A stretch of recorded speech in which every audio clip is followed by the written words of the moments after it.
हेल' लोगोफोर, दिनै 2 फेब्रुआरि दा बेवहाय नोंथांमोननो माखासे खौरांफोर लाबोना फैदों। बेयाव मा दं नोंथांमोना जोबजासिम नायलांबा मिथिगोन। बेबायदि फारि फारि नायलांदिनि।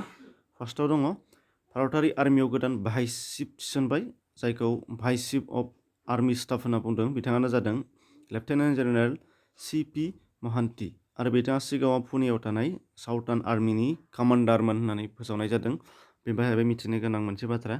बेनिफ्राय दङ थांनाय समबाराव BTCआव ट्राइबेल बेल्ट आरो ब्लकनिफ्राय जायगा हगारनांगौ होननाय अर्डारनि सायाव बिस्वजित दैमारि बिथाङा बुङोदि बेबादि जेबो सावरायलायनाय जायाखै, बेयो मोनसे हाइकर्टनि गोरोन्थिसो। बेखौ हाइकर्टआव डिब्रुगड़नि सोरबा सुबुङासो केस होदोंमोन आरो बिनि सायाव खालि सार्कोलनिफ्राय रिपर्टल' बिदों।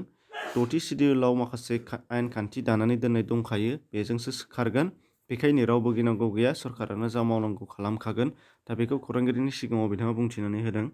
बेनिफ्राय दङ हादराव आबादारि आरो सरकारनि गेजेराव गोख्रों जुजिलायनाया सोलिगासिनो दं। बेनिनो राजथावनि दिल्लीयाव गोहोम खोलैगासिनो दङ।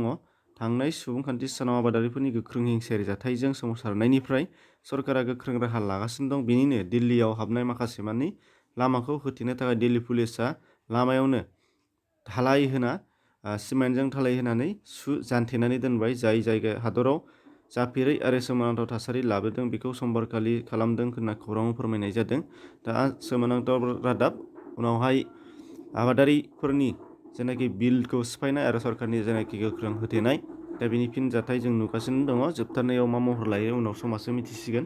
बेनिफ्राय दङ बिटिआर सुक्तिनि रादाय बादियै बिटिआर हालामाव गामि सोसननाय आरो दानख'नायनि सायाव मोनसे कमिसन दानानै होनाय जादोंमोन। दा बे कमिसनाव गामिफोरनि आर'जलाइबो लानाय जादोंमोन आरो बिनि अक्ट'आ जोबनानै थांबाय। बेखायनो बिनि फिननाय रिपर्ट एबा बाउन्डारि रिपर्टखौ कमिसना फैगौ 15 आगस्तनि गेजेराव होगोन होननानै फोरमायबाय, जायखौ फोथायथाव बिजोङाव मोननाय जादों।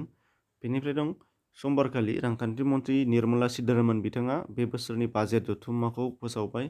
दा बेयाव माखासे मानि बेसादफोरनि बेसेन बांनाय आरो खमायनायनि फारि फोसावदों। बांनायफोरनि बेलायाव दङ बेसेन बांगोनफोरा जादों पेट्रल, डिजेल, जौ, अट'नि पार्टस, दालि, मबाइल, चार्जार, इलेक्ट्रनिक बेसाद, कटननि जि, सलार, इनभार्टार बायदिफोर। फारसेथिं खमायलांगोननि बेलायाव दङ लहा, आबादारिफोरनि आइजें-आइलाफोर, इलेक्ट्रिसिटि बिल, इन्सुरेन्स, नाइलन, पलिस्टार, सना बायदिफोरनि फारिलाइफोरा बाहाय गाखोदों। दा बेखिनि थांनायनि सिगां नोंथांमोना डिसक्रिप्सनाव खेबसे हाबनो हागोन। गोजोन्थों।